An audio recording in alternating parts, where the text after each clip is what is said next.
obviously, a geoeconomic fragmentation in the world will cost us a lot, in growth, in investment, in supply chains, and it will cost a lot in the most vulnerable countries that they cannot defend themselves from such a world. They don't have the cushion and they don't have the ability to negotiate like the big countries or the powerful countries. And so we have to be worried about that because instability across the world because of the vulnerable economies not being able to take any advantage from the global economy will really make the world more insecure and more unstable. And I think that lens on the vulnerable economies, on the small economies, will be very important to avoid any fragmentation of the economic and the global economic work.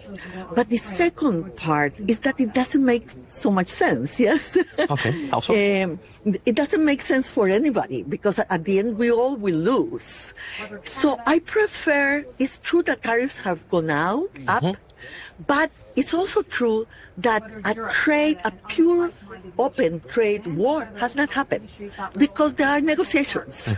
Negotiations between very important countries, Europe and the US, US and China, and negotiation is much better than an open tariff war. So it's true that tariffs have gone up. Some of them are coming down because are hurting people in these countries. But my plea will be for more negotiation. A negotiated outcome will always be better than a trade war. You mentioned about these vulnerable economies, and you spoke about fragmentation as well. Moving forward, do you see the blocs competing with each other more in sort of a friend-shoring? And if so, who will lose the most?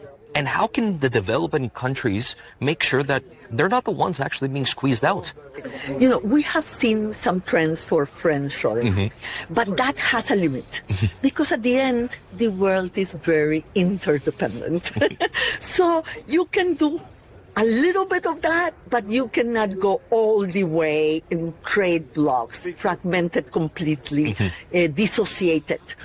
I don't think that is really possible and viable. So that's why we are looking or seeing more negotiations than just friend-shoring, just I will trade only with my friends. No, that doesn't work. That's my first point. But it's true that let me give you this indicator. The least developed countries of the world, the most vulnerable and poor countries of the world, are facing today an average tariff with the US of 27%. This is more than any other rich country. This is more than any other big country. So they are hurting the most. And that doesn't make sense because these countries are not a threat in terms of trade deficit or of security or in terms of income. They don't represent anything in terms of tariffs. Yeah. So what we are saying is let's look at this evidence. Let's look at these countries and let's revise the policy so it will make more sense.